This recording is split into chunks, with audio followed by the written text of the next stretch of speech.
이거는 자본주의의 자유라고 하는 제목을 붙인 거는 사장을 좀 정리한 겁니다. 사장을 정리하면서 제가 조금 제 생각도 넣고 그랬습니다만은 서양의 근대 시작은 자본주의 시작하고 그대로 맞물려 돌아갑니다. 상업자본주의하고 산업자본주의가 나오잖아요.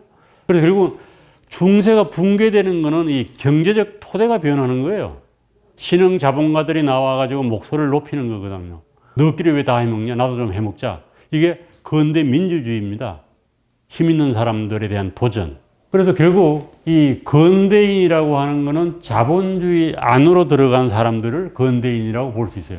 그 얘기는 결국 근대의 자본주의의 발전은 중세 사회를 붕괴시키는 역할을 했다는 거죠. 그 얘기는 결국 중세 사회로부터의 도피되는데 자본주의가 결정적인 영향을 행사했다는 얘기입니다. 근대 자본주의가 발전하면서 인간은 더 독립적이 되고 자립적이 되고 비판적이 되었지만 한편으로 어떻게 됐다? 더 고립되고 고독해지고 두려움에 사로잡히게 되었다. 그래서 자본주의는 전통적인 속박으로부터 해방시켰을 뿐 아니라 적극적 자유를 늘리고 능동적이고 비판적이며 책임 있는 자아로 성장시키는 데도 역할을 했다는 거예요. 이거 부정하는 건 아니에요. 그럼에도 불구하고 이제 저 자본주의가 점점 발전하면서 많은 문제점을 안게 됐다는 얘기를 하는 겁니다. 그래서 결국 자본주의가 인간에게 자유를 갖다 준 거는 결정적인 사실이에요. 제가 이제 어디서 본 내용 중에는 음악가 중에 모차르트가 있고 베토벤이 있잖아요. 그런데 재미있는 거는 모차르트는 계속 어디에 비리 붙어야 돼요. 귀족의 호혜를 얻든지 교회의 호혜를 얻든지 그 당시까지 아직 음악 시장이 없었던 거예요. 자기의 작곡을 팔 수 있는 마켓이 없었던 겁니다. 그럼 당연하게 그러면은 그 음악을 주로 주관하는 데가 교회 아니에요. 아니면 왕궁이고. 그러니까 그게 종속될 수밖에 없어요. 그럼 물론 뒤에 가면은 이제 막 시장 바닥에 가서 이제 극장이라고 하는 게 생기죠. 그러다 자립의 여지가 열리는 거죠. 근데 그것까지 이제 못 누리고 모차르트는 이제 죽었는데 조금 더 뒤에 나온 베토벤 보면 그런 얘기가 나와. 자기는 좀 많이 자유로워졌다. 왜 그런가 하면 자기의 악보를 사는 사람들이 생겼다는 거예요. 악보 시장이 형성이 된 겁니다. 그러니까 누구한테 굽실거리지 않고 그냥 악보 팔고 사는 거예요. 이 얘기는 작곡가로서의 자유가 확장된 거죠. 예술도 그렇다는 거예요. 그래서 예술이 현재 급팽창하게 된 건 뭔가 하면은 예술에 대한 마켓이 엄청나게 커진 겁니다. 그런데 현대로 오게 되면 그것이 일반인들을 상대로 마켓이 생기기 때문에 뜨는 거예요. 연예인들이 뜨는 겁니다. 누구한테 아부할 필요도 없고 누구한테 굽실 필요도 없는 거예요. 그래서 그런 의미에서 인간에게 자유를 줬다, 자본주의는. 그리고 또 적극적인 자유로 나아갈 수 있는 그런 경제적 토대를 마련해줬다. 이건 사실이잖아요. 경제적인 어떻게 보면 독립성을 유지할 수 있게 된 겁니다. 그 기회가 생긴 거죠. 자본주의가 자유의 성장에 긍정적인 영향을 미쳤지만은 또 이 자본주의는 고립되고 고독한 존재로 만들었다. 농경사회에서 산업사회로 갔다는 얘기예요, 결국은. 농경사회에서는 평생 동안 같은 장소에서 사는 거잖아요. 같은 일에 종사하면서 같은 사람들하고 관계를 맺으면서. 그런데 산업사회로 오게 되고 하면은 고용을 하게 되면은 언제 직장 동료가 바뀔지 모르는 거죠. 그리고 또 언제 자기가 잘릴지 모르는 거예요. 그리고 불안한 거 아니겠습니까?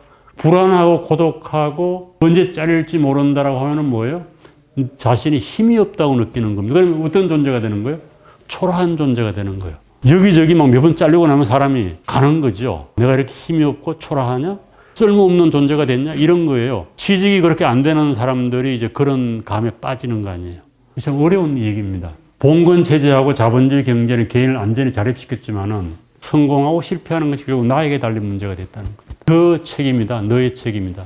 이걸 이제 받아들여야지 자기가 방어하고 능력이 생기는데 이걸 이제 외부 탓으로 지금 많이 돌리지 않습니까? 사회가 그래서 그렇다. 뭐. 이렇게 되면 이제 자기 발전이 없는 거죠. 그래서 자본주의 자유는 무엇으로도 소극적 자유를 촉진하는 과정에서 자본주의는 개인 간의 모든 유대를 끊어버렸다. 개인을 동료로부터 고립시키고 분리했다.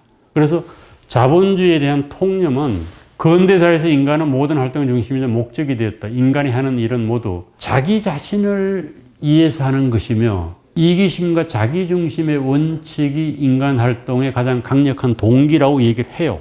자본주의를 설명하는 사람들 그렇게 설명을 해요.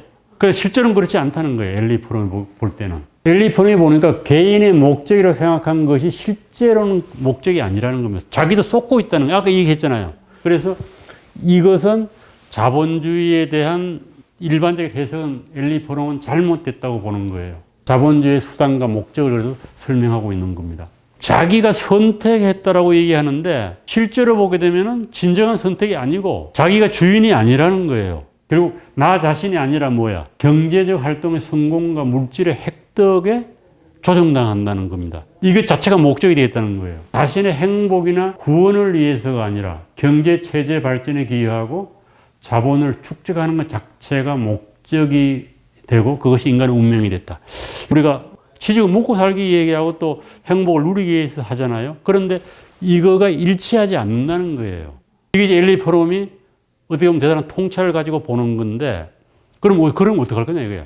뒤에 내가 제기하는 질문은 그겁니다. 그럼 어떡할 건데. 여기서 이제 엘리 포럼도 상당한 정도의 어떤 곤혹함에 부딪히는 겁니다. 인간은 경제라고 하는 거대한 톱니바퀴의 기기가 되고 자본을 많이 가지고 있다면 중요한 톱니바퀴가 되고 자본이 많은 사람이나 적은 사람이나 똑같이 뭐예요? 작은 톱니바퀴, 큰 톱니바퀴일 뿐이에요. 주인은 안 되는 거예요. 마르크스는 그렇게 안 봤죠. 마르크스는 자본가와 노동자의 관계를 착취관계로 봤는데 엘리 포럼은 둘 다 똑같다는 겁니다. 돈이 많은 재벌이나 그냥 실업 거기에 고용된 사람이나 똑같이 큰 톱니바퀴, 작은 톱니바퀴고 자본주의라고 하는 거대 구조에 다 봉사하는 것이지 개인의 구원이나 행복은 없다는 거예요. 똑같이. 어떤 경우든 큰 톱니바퀴든 작은 톱니바퀴든 자기 밖에 있는 목적에 기여한다는 겁니다. 그게 뭐예요? 돈이에요. 돈, 명예 이런 겁니다. 그래서 결국 경제적 목적을 이해한 수단으로서의 인간이 자본가입니다. 자본가는 자기의 삶이 없고 무조건 뭐예요? 돈을 많이 버는데 돈 그렇게 많이 벌어서 뭐 할 건데 우리 뭐 평생 먹고 살려면은 100억만 있으면 되는데 왜 몇 조씩 막 벌려고 하냐 이거야. 그 사람들도 뭐예요? 경제적 목적의 수단이 되어버렸다는 겁니다.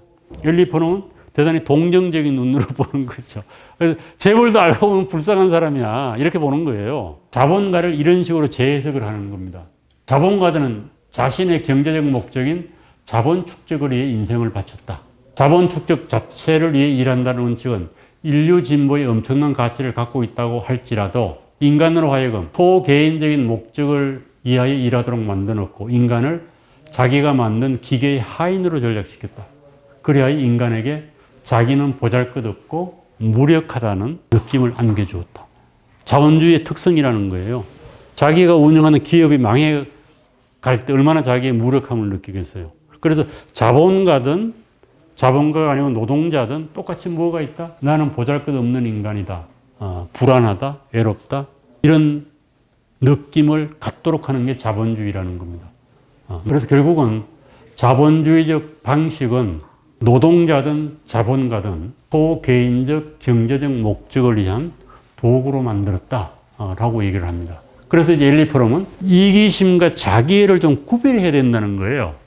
아담 스미스도 이기심 되게 칭송하지 않습니까? 그런데 이제 이기심하고 자기애를 구별해라. 쉽게 얘기하면 이기심은 도피적 그런 것하고 관련되어 있고 좋지 않은 자기애는 진정으로 아까 얘기했던 사랑, 그 다음에 뭐 일에 대한 헌신 이런 것하고 연관된 거예요. 그래서 경제인으로서 인간은 이기적 목적으로 경제활동에 참여를 하죠. 그리고 또 프로테스탄티즘에서는 그렇게 해석을 안 하고 또 달리 해석하잖아요. 다른 의미를 부여하잖아요. 그래서 이기심하고 자기애는 다른 거 어떻게 공존할 수 있느냐. 그리고 이기심의 반대 개념은 이타심 아니에요. 엘리 포럼은 이렇게 얘기하는 겁니다. 이기심과 이타심의 구조, 이기주의와 이타주의에서 구조에서 보게 되면은 이기심과 이타주의는 서로 모순되는 것처럼 보인다. 그러나 우리가 진정으로 또 다른 관점에서 보게 되면은 내가 남을 사랑하는 것하고 내가 나를 사랑하는 건 똑같다는 겁니다. 그러니까 내가 나를 사랑하는 것을 이기 이타의 구조에서 보게 되면은 그건 이기적이지만은 사랑이라고 하는 관점에서 보게 되면은 자기외와 인류외, 자기외와 이타의 다른 사람을 사랑하는 것이 다른 사랑이 아니라는 겁니다. 그 일견 맞는 말이죠. 그래서 자기를 사랑하지 않는 사람은 남을 사랑하지 못한다는 얘기를 지금 엘리 프롬은 하고 싶어 하는 거예요.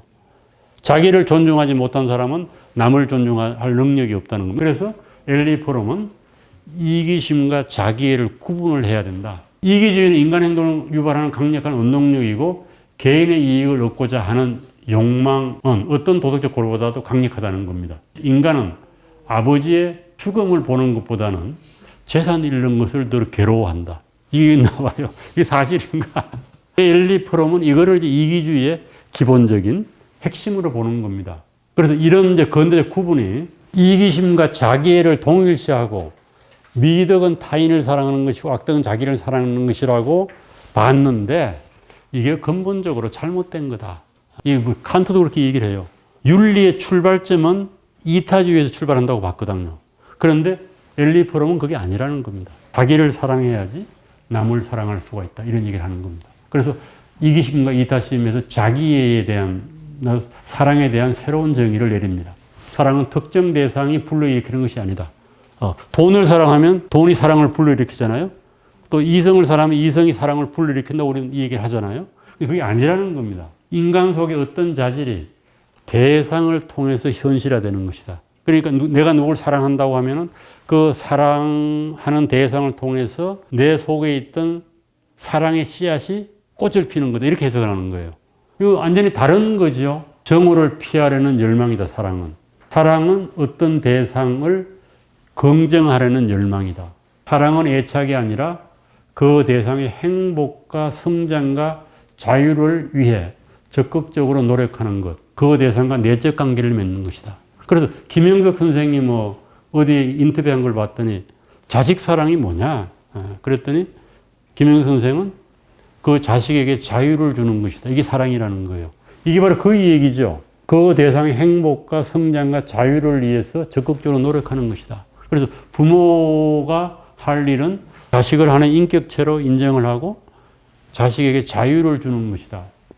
그것이 그 자식의 행복과 성장을 돕는 것이다. 이 얘기예요. 쉽게 얘기하면. 근데 이게 쉽지가 않죠. 사랑을 전혀 다른 맥락에서 정의를 내리는 겁니다. 이렇게 되려고 하면은 뭐예요?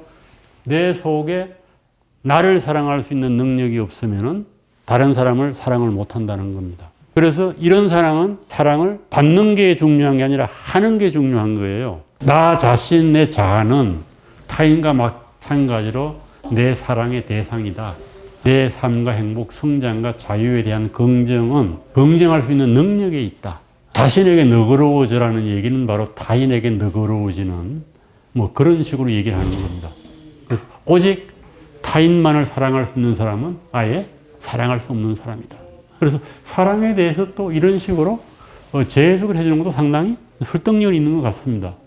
이기심과 자애는 동일하지 않다. 결국은 탐욕은 이기심의 기초에 있고 쾌락주의자들도 많이 하는 얘기예요. 쾌락의 역설이라고 하는 게 있지 않습니까?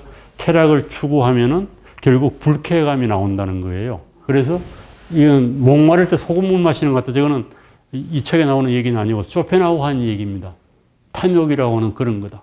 점점 더 많이 가지게 되면은 더 많이 가지려고 하기 때문에 항상 결핍감을 느낀다는 거예요. 1억 가진 사람이 100만 원 가진 사람 보고 너 그거 놔둘라고 한다는 얘기가 그래서 나오는 거 아니에요. 탐욕은 끝이 없다 그런 얘기입니다. 그래서 이기심을 탐욕하고 연관시켜서 상당히 부정적으로 보고 있고 현대인은 다 뭐예요? 사랑이 아니라 뭐다? 탐욕에 빠져 있다. 이런 얘기를 하고 싶은 겁니다. 그러니까 뭐예요? 이기적인 사람은 자기 자신을 사랑하지 못하니까 자기를 안 좋아하는 거겠죠. 그리고 자신에 대한 불만이 있는 거고 자신에 대한 불만이 있으면 불안한 거고 결국 자신을 긍정하지 못하기 때문에 불안해지고 외로워진다는 얘기입니다. 엘리 프롬이 보기에 그렇다는 거예요.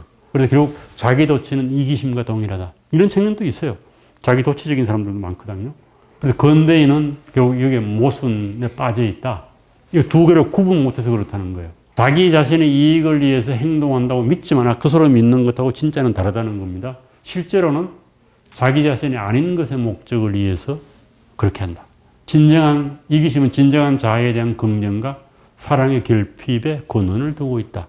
근대인은 사회가 창조한 힘을 그래 결국은 자기 자신을 사랑하지 못하고 외부의 것을 끊임없이 추구하는 건 뭐라고 볼 수 있어요? 사회가 그렇게 만들어 갔다는 겁니다. 자본주의의 메커니즘 자체가. 그래서 거기에 대해서 인간의 무력감을 느낀다는 거예요.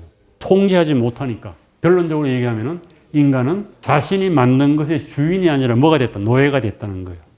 그래서 인간은 스스로 소외가 됐다. 이게 이제 마르크스의 초기 작품을 원형한 거예요. 막스 컨셉트 오브 맨이라고 하는 책을 엘리 포럼이 썼거든요. 거기에 나오는 얘기가 바로 이런 얘기입니다. 그래서 시장의 규칙과 소외, 이걸 이제 시장으로 그대로 가져가요. 자본주의의 이 논리를. 시장은 경쟁적인 인간관계를 도출한다. 고용인과 고용주의 관계도 소외되었다. 상인과 고객의 관계도 소외. 왜 그러냐면 서로 이용을 하려고 하니까 서로 수단으로 보니까 꼭 그렇게만 볼 수는 없는데 엘리 포럼은 그렇게 분석을 한 겁니다. 사랑의 관계나 진정한 인간적 관계가 아니고 수단과 목적의 관계가 됐다는 거예요. 모든 사람이 자신과 타인을 상품으로 느낀다는 거예요. 우리 뭐 그렇잖아요. 잡 마케팅이라고 그러잖아요. 그 나쁜 말인가요? 잡 마켓이라고 노동시장이라고. 그러니까 이미 노동시장이라고 하는 말은 인간을 상품으로 본다는 얘기입니다. 시장의 어떤 수요와 공급이라고 하는 메커니즘으로 사회를 설명하는 거죠. 상당 부분 설명이 있잖아요. 공급자와 수요자 이 관계로 들어가는 거죠. 서로의 수단의 관계. 결국은 인격이 성공에 의존하게 된다. 이런 사회에서는 그런 거예요. 돈 많은 사람이 존경하고 지위가 높은 사람이 존경받는 그 인격의 진정한 의미는 아니죠. 그래서 결국은 자본주의 사회에서는 인기가 인간의 가치를 결정한다. 인기가 인간의 가치를 결정한다. 팬이 많으면 높은 존재인 것처럼 느끼고 팬이 없으면 보잘것없는 존재인 것처럼 느낀다. 그래서 어느 날 갑자기 자고 일어났더니 스타가 된 사람들이 많잖아요. 임영웅인가. 그게 무명 가수가 졸지에 떠가지고 지금은 돈을 가장 많이 버는 가수 중에 하나가 됐잖아요. 이게 뭔가 하면 인기가 인간의 가치를 결정한다. 그래서 어른들 뭐라고 그래요? 인기는 거품과 같은 것이다. 거품도 한번 끼보면 좋은 것 같은데 기회가 없어요. 그렇죠. 거품이든 뭐든 한번 이렇게 잃어보면 좋은데 그럴 기회가 없어요. 거품이 될 수도 없습니다. 인기 없는 사람. 이 엘리 포럼은 그거를 좋은 의미로 보는 게 아니에요. 이게 참 인간의 비극이다. 결국 자본주의 사회에서는 자본주의를 대단히 부정적으로 해석을 하는 겁니다. 남과 보조를 맞추어야 하고 행동할 수 있지만은 자신이 독립된 중요한 존재라는 의식이 없고 결국은 어떻게 된다? 고독감과 무력감에 빠지게 된다. 그래서 그걸 잊기 위해서 사업에 성공하고 기분 전환을 하고 즐기고 교제를 해도 궁극적으로는 뭐다? 고독과 무력감에 벗어날 수가 없다. 원초적 유대가 상실된 거하고 똑같은 거죠. 이래서 뭐를 한다? 자유로부터 도피를 한다. 자본주의 사회도 이렇게 보는 겁니다. 엘리 포럼은. 그래서 자본주의에서 자유로부터의 도피. 우리 시대의 중요한 도피처는 파시즘 국가에서 발생했듯이 지도자에게 굴복하는 것. 민주주의 사회에 널리 퍼져 있듯이 강박적으로 동조하는 것. 아까 우리 동조적이라는 말이 나왔었잖아요. 도피 메커니즘. 그걸 얘기하는 겁니다. 고독감과 무력감에 벗어나기 위해서 새로운 형태의 권위에 복종하고 용일된 생활 양식에 강박적으로 동조한다. 이게 다 그런 거예요. 결혼을 하려고 하면 집이 있어야 된다는 등, 뭐를 해야 된다는 등, 뭘 해야 된다는 등. 이게 일종의 동조 현상이라는 거예요. 그래서 개체적 자아가 없다. 이걸 결국 자본주의도 개체적 자아를 상실하게 만들었다. 이거 내가 비관적으로 좀 설명을 했죠. 그러나 뒤에 이제 작품들을 보게 되면 포럼 대단한 낙관주의예요. 기본적으로 인간에 대한 신뢰가 있습니다. 인간은 성장하고 진보하며 그 또한 가능성을 드러내는 삶의 고유 환경을 뒤집을 수가 없다. 별로 돌아갈 수가 없다. 원초적 유대가 하면 돌아갈 수가 없으니까 뭐를 하라? 네가 적극적 자유를 누리도록 너 자신을 찾아라. 이 얘기를 계속하고 있는 거예요. 그리고 이제 미국의 역사를 또 그런 관점에서 쭉 봐요. 그런데 이거는 대단히 반시장적이고 반자본주의적입니다. 1940년대에 했던 미국의 뉴딜 정책을 대한 높이 평가해요. 그래서 이제 엘리 포럼이 인간주의적 사회, 휴머니스틱 소셜리즘을 주창을 합니다. 궁극적으로는 좌파예요. 그리고 이거는 제가 박창국 선생이 쓴 그 논문에서 중요한 내용을 가져온 겁니다. 그래서 대안을 제시해요. 대안 제시를. 그래서 결국은 사회 구조 곱하기 인간 성격의 근본 변화가 있어야 된다. 이건 일종의 종교적 핵심에 버금가는 겁니다. 결국 인간이 추구하는 게 바뀌어야 된다는 거예요. 그래야지 바뀌어야지 사회 구조도. 이게 서로 순환적이죠. 그래서 사회 경제적 변화, 정치적 변화, 문화적 변화, 인간 개개인의 가치 변혁. 그래서 크게 보면 네 가지의 변화를 추구해야 된다. 이렇게 얘기를 합니다. 그래서 사회경제 1번으로 나온 게 뭐야? 자유시장 경제를 버려야 한다. 무한경쟁에서 선택적 성장으로 가야 한다. 노동의 동기는 뭐예요? 물질적 이익이 아니라 정신적 만족으로 가야 한다. 노동보다 생활에서 개인의 창조성을 회복해. 이 뭐 당연한 얘기인데 정치적 변화. 현재 민주주의적으로 안 된다는 겁니다. 그래서 불합회의 결정이 중앙회의에 영향을 미치는데 이거는 이제 소위 그 미국에서 도커빌리 얘기죠. 미국의 조그만 동네에서 이루어진 민주주의. 스위스에서 이루어지고 있는 개마인대 같은 코뮌, 집적 민주주의를 얘기하는 겁니다. 그리고 문화적 변화도 일어나야 한다. 문화도 지역 분권화가 일어나야 한다. 예술의 가장 기본적인 특성을 얘기하고 있는 겁니다. 개개인의 자기 변혁도 필요하다. 안전하게 존재하기 위해서는 소유욕을 포기해야 된다. 착취와 저축이 아니라 나누어지면서 기쁨을 얻게 한다. 모든 생명, 뭐 해서 개인의 자기 변혁이 일어나야 한다. 이런 얘기를 쭉 하고 있습니다. 엘리 프롬이 왜 자본주의에 대해서 그렇게 부정적인 생각을 가졌냐라고 하는 사람들은 그게 아마 추측컨대는 유대교의 영향인 것 같다. 유대교의 그 종교 지도자가 랍비 아니에요? 그러니까 랍비는 자기 생계를 유지하면서 성직의 생활을 하는 거 아니에요? 그래서 이 생계 유지를 위해서 자기가 무슨 일을 한다고 하는 것을 되게 수치스럽게 생각했다는 것 같아요. 뭐 그런 식으로 이제 엘리 프롬의 또 심리적 요인을 들여다보는 거죠. 탈무드의 도덕적인 경향을 강하게 받았다. 박홍규 선생이 책에서 하는 얘기입니다. 그러니까 자본주의에 대한 부정적인 인식은 탈무드의 영향일 수도 있겠다. 뭐 이런 얘기를 합니다. 생업을 위해서 할 수 없이 일을 했지만은 그 일에 대해서 의미를 부여하지 않았다는 겁니다. 인간은 마음과 몸을 가진 동물이기 때문에 일을 해서 의식주는 자기 손으로 해결해야 되잖아요. 그러니까 시장적 존재일 수밖에 없는 겁니다. 그리고 또 자본주의 시대에는 옛날하고 달리 노동이라고 하는 게 계약 노동이죠. 뭐 노예 노동이라는 표현을 쓰는 사람도 있습니다만은. 그리고 또 인간의 본능이라고 하는 것을 원천적으로 부정할 수는 없다. 아까 얘기했듯이 개개인이 바뀌려고 하면 종교적 회심을 해야 되는데 되겠어요. 우리가 다 부처 예수가 될 수는 없잖아요. 그래서 현실적으로는 대단히 이제 설득력이 좀 약한 게 아닌가. 구체적인 현실을 살아가는 사람들에게는. 그럼에도 불구하고 우리가 뭐 꿈은 그렇게 꿀 수 있겠죠. 이제 그런 의미로 엘리 프롬이 많은 사람들에게 현실적으로 될 수 없기 때문에 그렇게 되라고 하는 것에 대한 일종의 감정적인 동경? 뭐 그런 걸 하고 있는 게 아닌가. 저는 그런 생각이 듭니다. 그래서 현실이 어려울수록 또 우리가 현실을 부정하고 현실하고 거리가 먼 이상적인 세계를 꿈꾸니까 엘리 프롬이 그런 것을 충족시켜 준 측면이 없는 것도 아니라고 좀 본다. 그런 생각이 듭니다. 현실적으로 본다고 하면은 저는 이 하이에크의 통찰이 더 믿을만 하다고 생각을 합니다. 하이에크는 그 치명적 자만이라고 하는 책에서 이런 얘기를 했어요.